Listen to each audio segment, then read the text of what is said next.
Why woman wa bodo votel. Hotel do. O votel webo.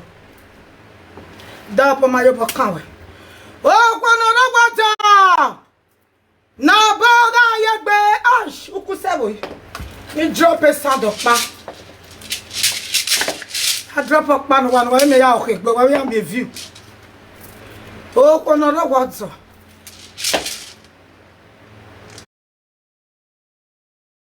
Wata na we kanya ta fon e. Areba. O kwa no wata. Toilet. Elatiri. Oni mani be doti elatiri.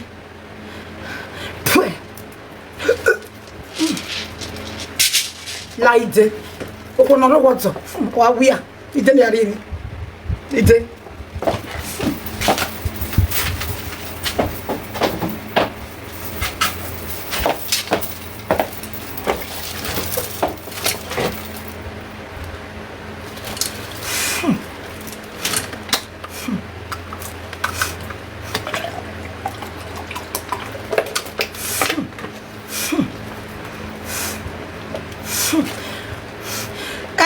Okwono wodo o pe ana la java do so e ana wori ye yobo mu no enwe eri ye fi obo yo he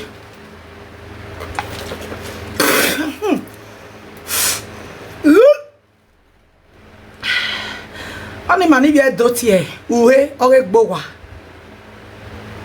okwono wodo uhe ore gbowa okwono wodo no he. Oh, when I was on, I am a mockery. Where were you? Oh, when I was Jesus. Now, why am I your bower? I'm Mamma Wawa with Tessa. Ah, oh, when I was oh, I saw when you can over the Noriga now. Oh, I saw oh, Toramo Wabuto. Oh, Wawa Joy, Wibo. Koko no hiro wadzo no hige no pia veri fio boyo he no pia veri yo bomo no ekun no ya momo ko eri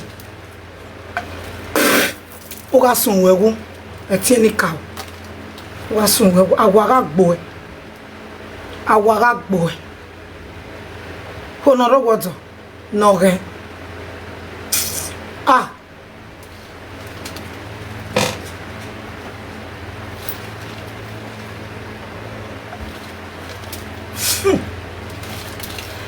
kwa yo bagu iwe uga he wuro wata uga yo bagu iwe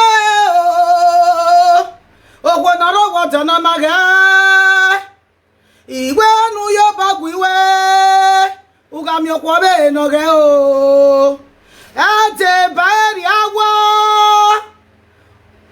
e ba enu ma ari mi e unu we o kwa ni ro wata na male lo piave ugami obi wa no fi owa yo la wo lene o nuga ya ga wa no ro egbe wa do ga yo wa o ayo wa o fi owa yo a abo nugede abo no ro land ona la jaba deso ona weri ye fi obo yowe ya yobo mu no enwe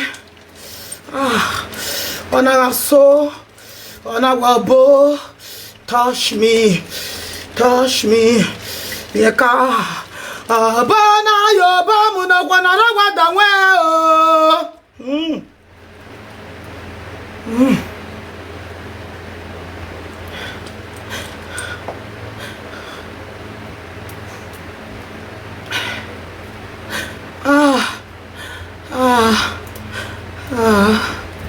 Imam ye gbanate o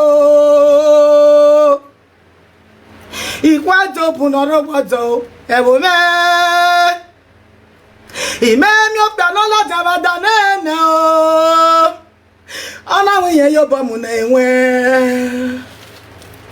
ya se ke na mokukuji abona wiye fi obo ye wa Odazo paro na e utedo. Obi e no gbagbo e wa o. E mo se nu jeju egbe. Yazo. Ko we dene ofo isanweri. Owe ti je ni me ya pagbe ariana ri awe. Ko so we mi agbon wa de so e. Ama no we mi agbon ori on body na. Yes. Ari jo gun gbe na gun gbiju ya mo ka o. We mi esi ye hotel we. Awe mi no ma. Ge won ni ka o ya fefefe gen ya bere wewe. We mi no ma jebo. Ari ja yi agano ma bia. Wo awe mo keke. We mi no ma. E wa no ro we gbo ya ki e kwa. Umomo ge no nyamo. Mama gya.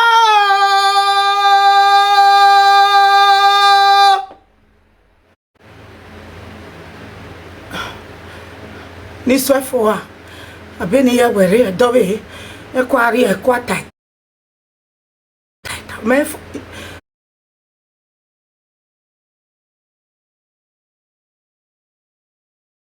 Ameswa.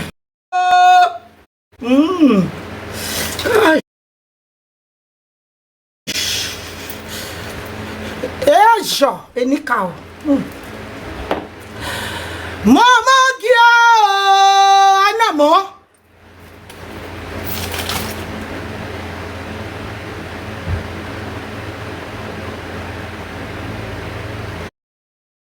Okay. Obese. David.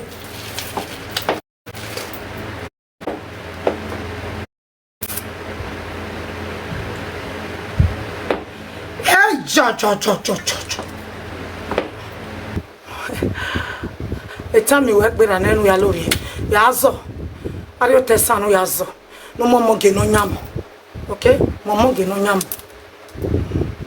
We are be we wise was. Asike wo ma asike wo pare ba. Awa no lele we yan oguya. Eno ison ho.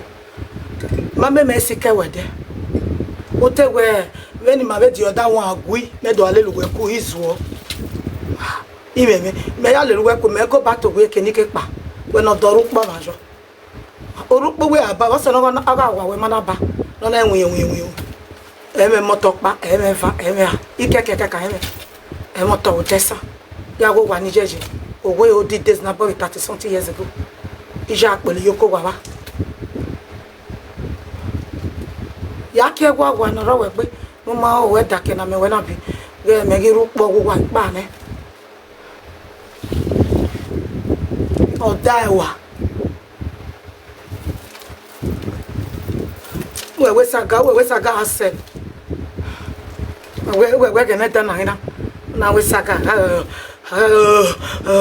saga giro emi no maya gwa lo biti to kemi no ma keke no ri aju na we mi no me gan we se fi an fi e wo boy abu we me ata ma we iya ijo donya we bujore ma na we bujore be nogi abu we me on gani ya gima la ho wa sa me wo wa bujore be nogi eri ya kuli yanye yesa diare gawa ari tesanu ya ke wa no ro gbe no mo ge oye do no nyamo wa mo fo mu yo ni sama va no meme we me ta mi no we ya ma pasu ai de no ma ya e de mi pa na bere be gbiyan e na we saga be na ya che bo ni ro mai we no me bar record Dama na ye ni asa botato ki me ka yo wa comment wa to re wa ho me ulobe lawe e ti Jesu no beti ni ka ki me ka yo wa dama na ye ni asa botato no we mi agbon are comment usun wewu awo agbo e agbon momo ge no nya o ke lose we ge na dai na kina na ye saka ya koko gba no ya wa muri we get comment. Dama na ye mo esa botato no we mi agbon. They comment. Sunwu. Te we jere o aba o. na baka cause ma beg e dey why easy ba wa do me yemi no ya la dia e wo ya dislike e wo ya hate very wicked person oh no to tanya right oma yo manero bero wa kan ma wonu ha agwa bia lele omo bia pa me oge rich man no do ogo bewe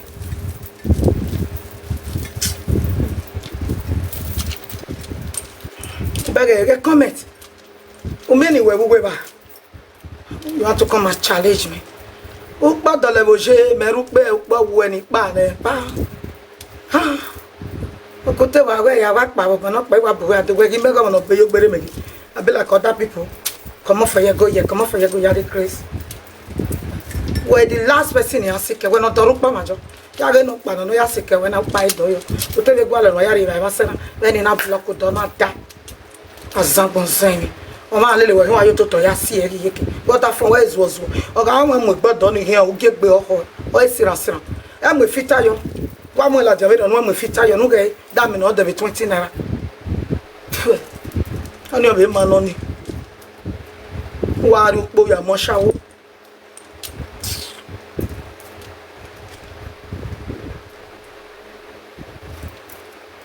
we iko ya fefefe ni we live video no rogodo we mi oni woman o pe apana ladia ona we ni ra asin bojo e ya fight ne ige go bot die na we he o bot die o se yan ni na gun megu o se ni na do save and the matter bogilita I just want to say e woman no wa ko o de no bo wa mu ti ayi abu have the video re ni pe ko no rogodo e ma ba we you know boya yo bo wa send e gun be WhatsApp ni pe the video no imago we gun wa yo bo we wa do so bo re ko we know na he we wa we ne lo community woman dirty woman ipalo we no ipalo we kemi we be aye gbe taxi we ma be ipalo se we even no very neat class e post no ge o for se gbe ji we ka be e pe farina o gudugudu o ja wa moto area we go se we ba we very neat we go wa ipalo everything neat but we kemi everywhere they smell poko o wa salaja gbogbo we live video e ma no we kia o ma we ya wa gbaga fun we wa oni no eji wina awa ya kini winwin o lo ife kakati ya gwa no ga comment oni o ma no ni no we go ko yan to emi na mi na re we ki me cannot we imi o baba e cannot we imi o baba e ki ko no ro gbodo no fi ki ro balaja de no ma se te mata ko no ro gbodo no fi ki va e ki ro be valaja ki me no di gwo mo no bala e mo be nya ba e ba e me to na e bi je me de no ma se de no ba de against se na ba ha o ma mi o de no e lo ma mi me no rita o Joseph fake life e bi ro pa go e o si o ba mi se 100% o wa ma de fi ebo wa no na fi be fridge re wa mi teti ma mo no ko e hian e wi we no we o we na mo no bo obo we no ozi oboyo no mo no we nwe no yo bo go we yeke wa sentiment di record maybe when you ready talk about me sister when I view me ya lata na view lata ozuo I hate you pass my shit my lucky way my lucky way o over sabi we bungbe o collect a light of woman o ma don we go we lo o we palo re era ya pon palo no when I know we kemi Bobby's was le mi motoji no da fine one way if not see a packet here have a table very dirty things do mo la jam tito we me won table a lot of them e palo je me no kekene Bobby's wa vie e tayi motoji e ma bia mu koni laja koni ge gas no yale wo keke e ge pot no mujo no pa e wa se Morocco no is was wo ye ba to alu won hia no maganu ofo ni oni do le webo ya ni we ya be mansion je tesa eme ko ko pa temi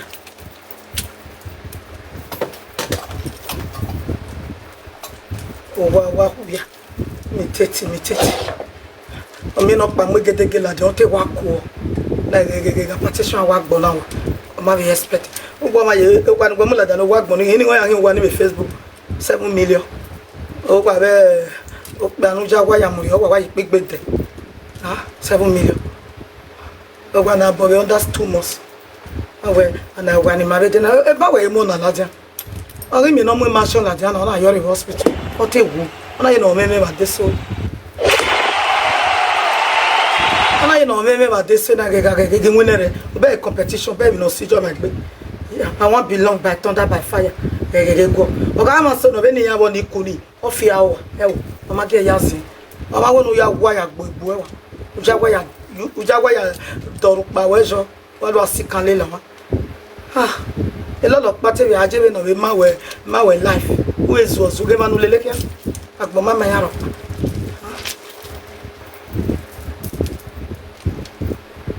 Agba le kinu ari unji. You got up para no ami e TikTok look on the Facebook. E ki must to boy.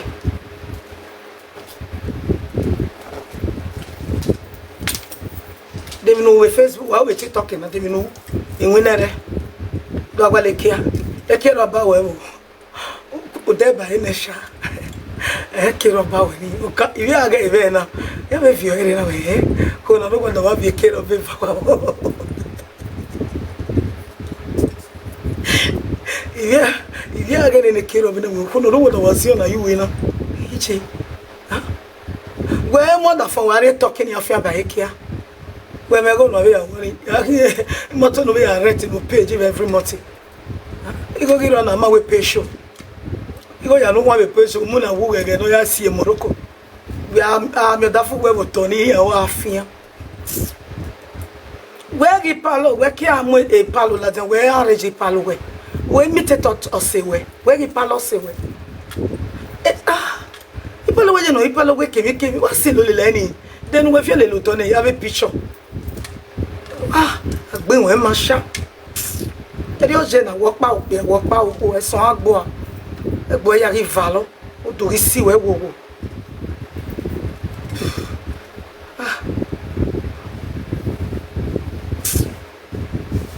mete we ri pali yanike o mo se ri palo we ya re ji palo wa mi 1 week dolo wa we je fe clafe egbo agun work pa wa me moti ha wa we mo pa ewe no see dog ye ke ko mu we ala da ga ba ni ka we oda fon we ni ya oda fon we me mi moto de eri oda fun ya ni ke oda fun ya ni ke ya me moto ge pa mewa ga yo me moto ije ke vi me moto o we to tanya he wa go gojo Facebook ya ma moto no fake life to te na o return he reji lova ito about it cash Ite cash. Ite wa cash. Fake life. Very dirty human being. He said you are boya take boa. Not by where if we ya say where ni ya wale na ya boa we me ado save we today. What tamanga ge me ni tagba. La video we not tama we no shut up. Ugwa ma yakoko mo be no yakoko mo. E me missy blood. What's the na ga tama we shut up. Dirty woman. We gas. Oh, gas gbe won e be le potty la we re potty nancy amu ye gas keko a ikia there was a day we had dustbin of viola dem we dustbin agbetiri mo si le ai na salo boy perfect phone e wo wa na gbe ono wa von na la ila je na ono na every morning e me ya mo dustbin me fo so asan ya wa suko ni wa gba lo mo la dia wa si ai very dirty things. Ama mo fit ajo imana ibibi egbe ya chaka awari o ye ta ori o yeke o to ategbe megon jere we ti oba do you know about you know ere we you know about abugo ma we video o kaba abe get out no ya wa ni no mu ye ke roba ya mo ke no nya agbe won tan ejo lo si igbo e iya ya nu le ga no me gbero ya lenu e na she out of that don't run okay before no ma be yen deba won be iya e wo we me go mo tan every time wa setting tan obe la family stand obe zare ya wa be yo gbere ogbo ifa menu we agbe star be media na mo pa ma gbe star be today be wo no fin we agbe we be mu e be wo ne gbe bo ke ya wo ne gbe e ko amu bo ke yo bo kai won A video of what was sent there, what damn you. They tip we met him in a boy to truth to God. Everything about her is true. Everything about her is true. Well, I know, Yatia or boys of our palace. A baby where we go as you want. Yatia, we're not the no photo. Dog lay your book of your boy, or your boy. Me a roboto. O bi ate gbe very on mame. Igba te me giame. 7 places ya kpolela. 7 places. Ebe gona bata. Ibanwa wo dugbo. Ibanwa ishasene. Okagele yo boka me. O ma we. Gwe be ga wa we ga wa ri o ta ri o yeke. Eri a wo yan ni kenj. Eri a we lolo. We ma be ga wo lolo ma na wo fi wona mo. O ga wo we. O ga da fon wo isira. Me no ogede no ma wo na ton. Ogede no ma wo na ton. Ai a reji palo we. Sono. My flower no give you lele. Ah, very dirty thing. O wa kaka e bi e ba so bi e ba fa. Ma mo don ko e kian. Ya ke benedo, ma be ko wa no mo la je. Me ba ko mi no silo lele to. Ya chaka. Rubi e dirty. Ah. Okay, you visitor do to perfin lele. I want to be when o wa ga ya want to be background. Well, look at the background. Nyanu, very dirty thing. It is a Facebook ayejena. Another first TikTok imagine another environment. We're not only ema agmonwa. Ni ado adepa we do agbo ni innocent people. For how long? Well, when they na me make can pass. Why you make a pass here? Why you make a pass? Urogwe government. Why you make a pass? Imoto no ya mona na obomo na be imoto ni photocopy. Ni ata we imoto ni fi we electric no. Ona rule ya mo electric. E go dini no we teni. O be teni we Facebook ina we o se veni no pa ni ina view again no to. Ina mo ma ona ya we rule to.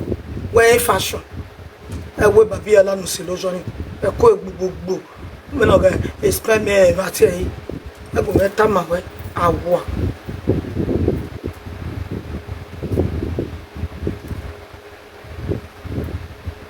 Wa yo bo we ya kwa le me yo bo we me come no we are control ozo abia da fan working no you work we ati we me you work you grace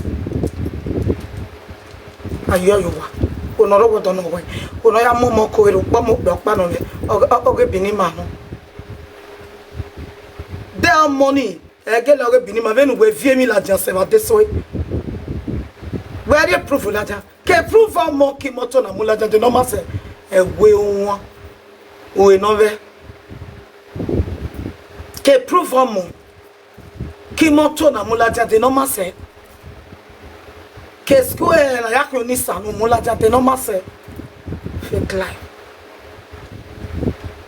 ouais me no iwe me prefer ni me ga orin ba than ya mo me reggae for me yes e pa oba na igba mi e ba e to wi we o mere onoro wodo no ge e ko be mu wa sa ne bo ya na lefe we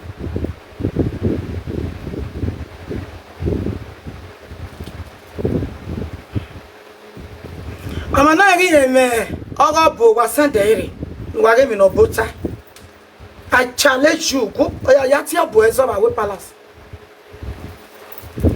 obo e bi honorary person obo wa do tori ebe we maybe wa gbewu no obo no we no wo kun obo no bo no ma no zese no ma no wina no ma wa do latia do we eri e fi obo yo eri e jobo mo no we won the craze it is also go everybody knows say na true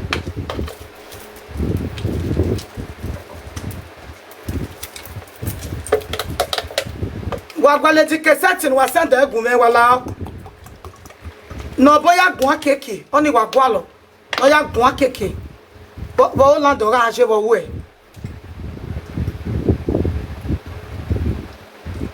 ba ma no do gun megun o le body odo akon ma wonu very devil ge committee do no ma se my va do no ma se wa committee ejo and wa tori a position where ave munere Anybody no comment o reje mama. O boni no ya comment ato wa amuwe. Una wonu tori. Ma eva de no masse de nevo like se ma boy. Oko no do no gena. There you comment. Look at comment. Why you commenting? Atori. The Chris. You working.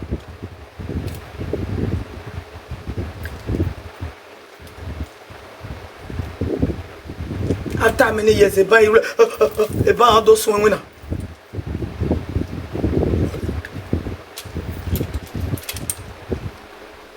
But they were Mexico where his war, he beg, he mina. Any woman, no matter what, that for Mexico. Uke siko, muka re background here. We background or reswe baby. Wa cover everywhere. We better what's the way? Offing one.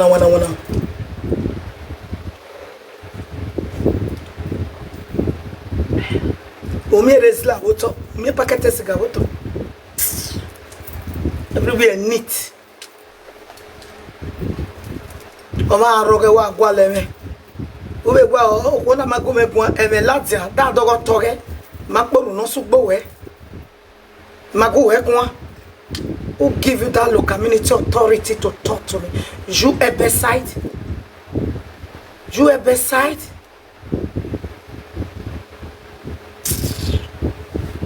We me care wo we not gbede gbe mi life it. Me am care wo me agbede gbe mi life it. Any na me care wo na me not gbede. E care wo e care roba mo ke gbe ba. Because you jouer. You no go do mo ke. Abeg go and do your cleansing. You are cleansing boy.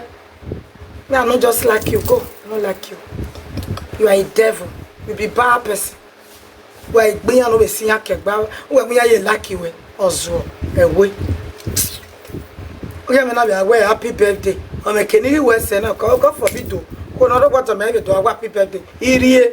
Now I go block everywhere. Now I block it. Yes. We no allow the matter me now we block it. Now we now I celebrate. Like celebrating me. Celebrating me. E ju pa me ya shine.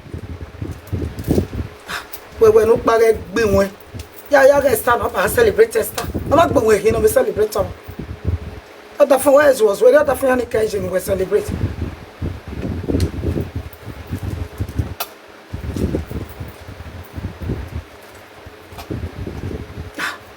Gbe wa wo me salopo. Oh, we celebrate.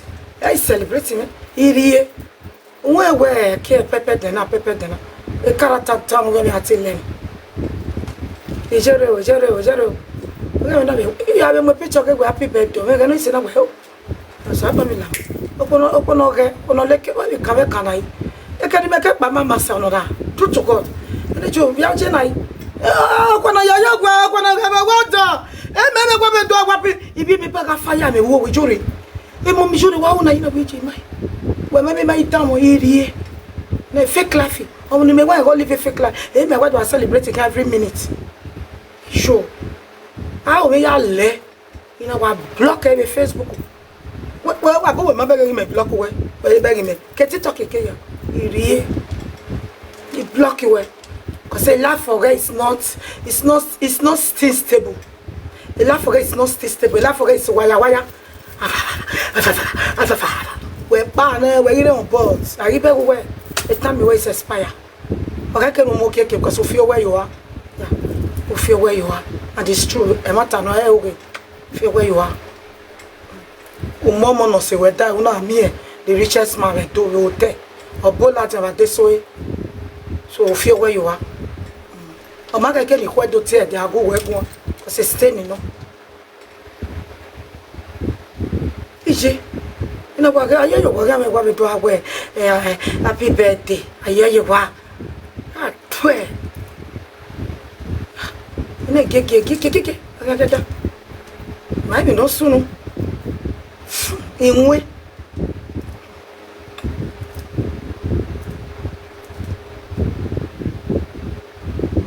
even we time Facebook na me take boy Even where we Facebook on me wait.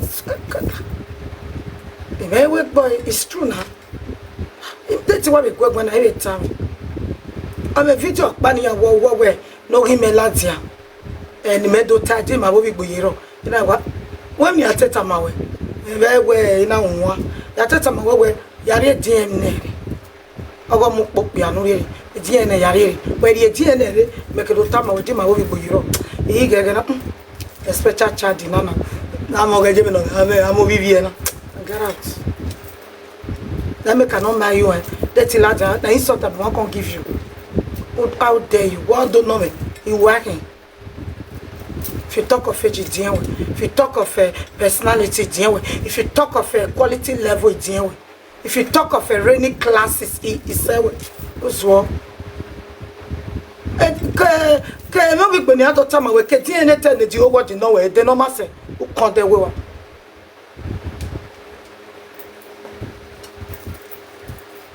And I will give you a monster. In my wash here, in my wash here, but that wash here, any other back or you. In my wash here, just cross my message. I can't hold on. I cross my mind. I say, get out. You are a dirty animal. Let's hear about doju. Let's hear about doju. You the craze. Even that in a yano, never any vioto. What bell? Let care about with your other so. When me have you care about that? When me may have me my day with near Bashaw. When we are good at Zamaya. When you be a ballad of Facebook getting a home. A big when you are not of you. I'm a woman of water. So I have a video near ya in your monopoly, Guaya. So I want to know, I am on Facebook. Okay, Uguala me. Even a woman Uguala. No say where I break. Well, one me. Oh, Bano no Guala, no say what I break. I teach you sooner by Tenica. No so what I break. No, one. I hear you are done. Dirty you, my people.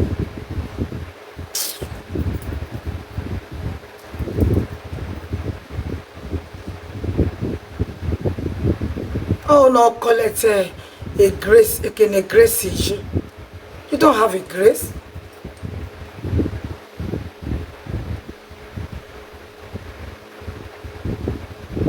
A time you can't hear wish you were happy birthday, I caused that time. Prayer, I caused the time. When they ask gay, maybe I don't wear. Ah, get out. Get out. Oh. Get out. Oh no, robot don't know. I want your power, no. It be 0/0. It made me robot. I want to go no matter. It made me go no. Okay, no me omovie okay ya. Onu pa wa la dan we we ni we mi oje. Ma wo bu enu wa ma. Wo pe no Jesus ko to ki pe no ma yin bisi. O Yesu so. E no wo pe ne no be accuse lu. E mo ko lo dijo. I challenge you. Mo la dia. Mo la dia no mo ko lo dijo. Mo la dia no ge. No wa ge. Ona o butu le ra wi ya kana. We no gi.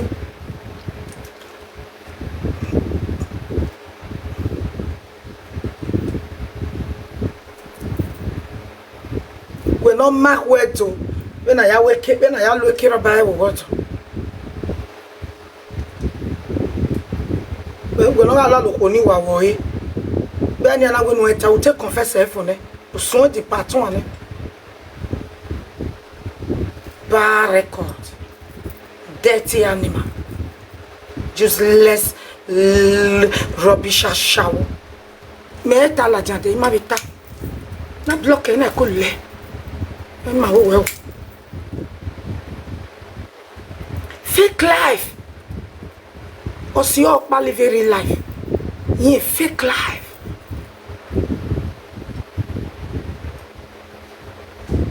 We cannot die, we no soon na. As a star, yet when you're total. Or say no, now you'll be able to go. Well, my baby, that one, you because of a record done in it. If you don't know, no, that. Eri o ma ya gwa yeme ijomo o ma ro nu tawe iri juwe On a the only before. Who suppose you Jeff can't ya push on with the wow saka. Very wicked person. And you wicked destiny latia. On bien sure liye yawa. He ain't taking you total ye case in it. Me not block eh. E so ne gbe na kai. We ha. E so ne me ha total you we do block. Wa go total yo. E ga ni abona la je we ma we total yo we. E mo zere e ma gbo. O ga we no we. E ko iwo ko no ro do no ke. Oni opa we me wa re bi mi ya.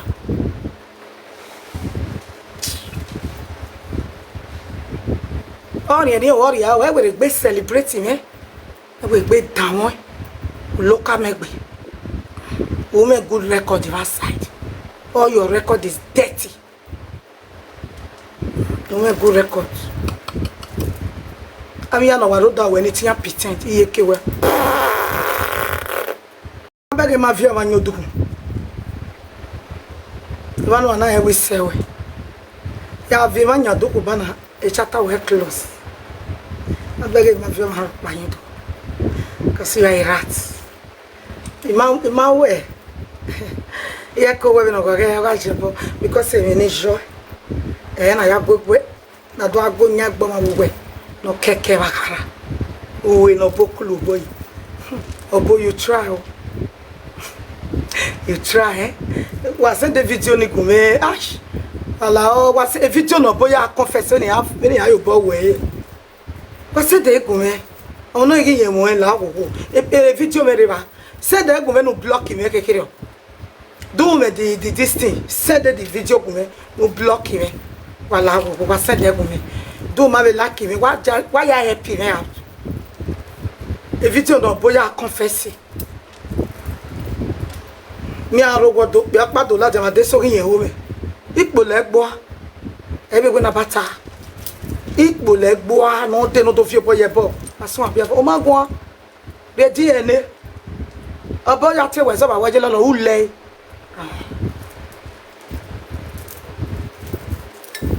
e kitane wi anegbe me na rogo do no ge we be I don't like you, go. You can go to me what te show them we never like you right from time. Again, why I wish you happy, but you are happy to my son of Teco. Maybe he left for maybe Mario. Maba son of Teco. The way no hate in my a bow do act by mana. E.g. Ha.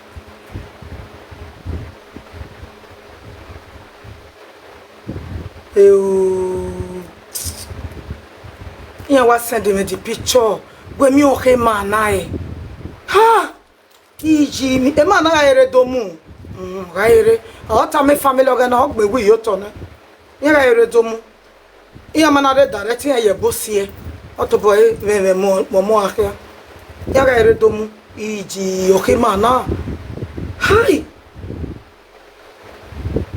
iji yo ga ere domu o ma ta mame o ga ere domu o wo sie no o wo se pe ya be di ma yin o wo di ma we yes ni ga ere domu ni gele lo yeke we bo cheche ge me bi na yes na e da me ma to Oliver to ave na I know them na so ma no ta mame ya be di mariage o wo di ma we gele lo yeke be tok pe ne e baba na oga ere domu wa unwe the boy unwe the man the same thing wa no ije o wa bege me no bi o ka be we oda fon e ma be we na oda fon ye no uzo no fi ebe we ge no bi o ka bi no ya white ere the man je na o na ye me picture the man here to God get no ogele the man na oda fon fefio the boy be we ije nigga osio ni no gumegu last year no owo ere owo do mo wie owo mena ya okeka ro yen tie yen no ko to boy o ga mini na dani na ya sa ya mo na mi na we mo ge no nyam mo ge no nyam ri oko ra gbon ami o pa no ma ebe we ma wo ko no rogo dege nobody we no know our time every minute, you know.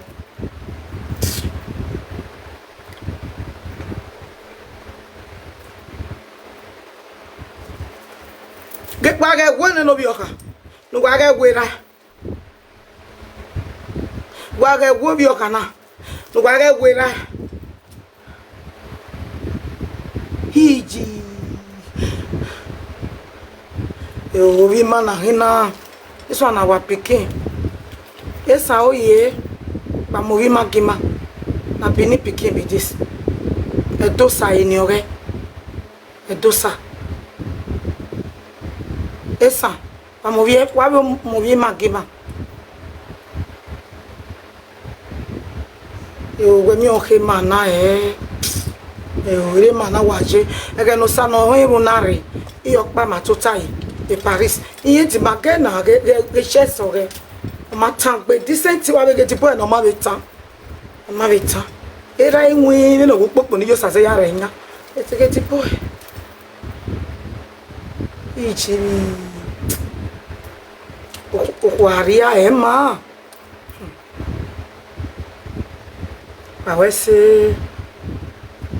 Wawese wani wa mono me picture wawese.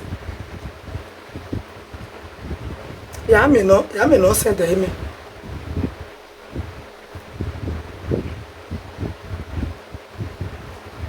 Ite wa avoid the useless ashawo dana. It wa avoid it wa block eh. Tell me if you may buy me so when I don't want let them just go. I just want to deal on my own. Mokbaron lady maybe Paris. I don't say Rakara no. I don't be jury before I enter. I don't be their class. When he talk to say how to make a name, he level in I and I go and make a name and I pay near Doneria Virginia and I ban and I to tell you. Then in I yaji and in Yak Bashawo. And in Yak Bashawo. And in Yak Bashawo to take send in every marriage memuni. That was not here when I get no mawata because Seruba is so well. Guanta wama guanta. E oko no robo dona. Oga bia nezu ozu no message ni ye. You no live a fake life no kake ni go go. Wa ni ke iseju wa yi. Alagbo deme wa. Wa ne ke ne gegeri no miaru e 5 no ge ni. Alagbo deme o wa. Ase ni na iseju wa yi. Wa kere me ya wa bebe so you ono na when I never we maybe those you who we go so we ono na e kigba na because no na geni if no make it message here be wa ni wa keni oh wala bude I not be na class now for guys say all of us they talk they craze the one on why if we talk pa o ma be say one road one na be reni oh, who say you know what talking? Iwa here. When my volunteer now, now if you want to you do. He must pay na buffet. Iwa am not here. Oh, what pogua? Understand what pogua? Agboye tumu. Agmaye yen. Woman. O sa ti wan dey no get no say you no come to the program we matter me owe. When if we are corner because almost jano. Almost sharp. I enjoy program oga den na. What say? Zoo awagbon.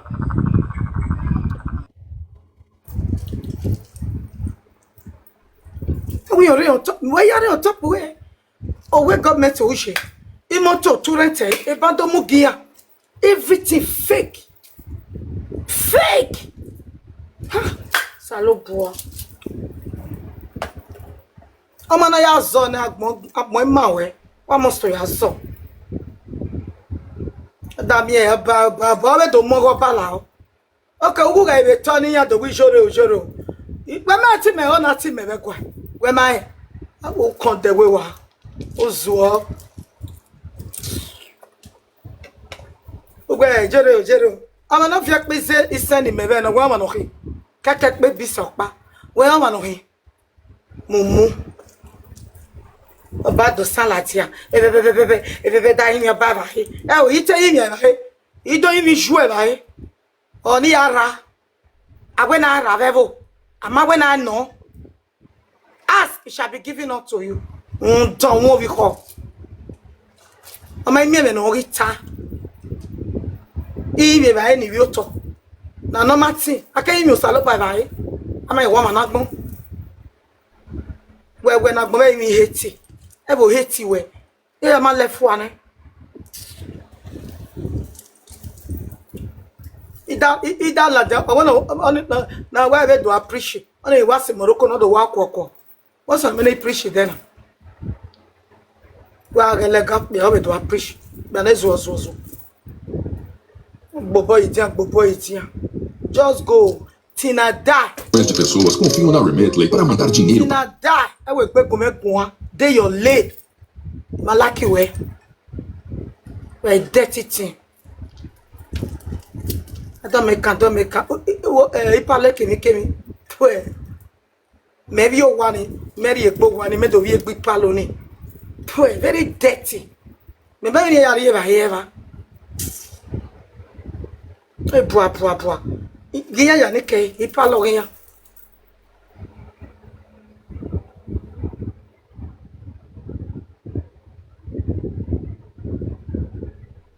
Abaka. Oh, you yogi robishi. He didn't way nana. He must say we me up. Go me one more bonari. I do there against him because he dig we. He dig we no bad eye. Hey.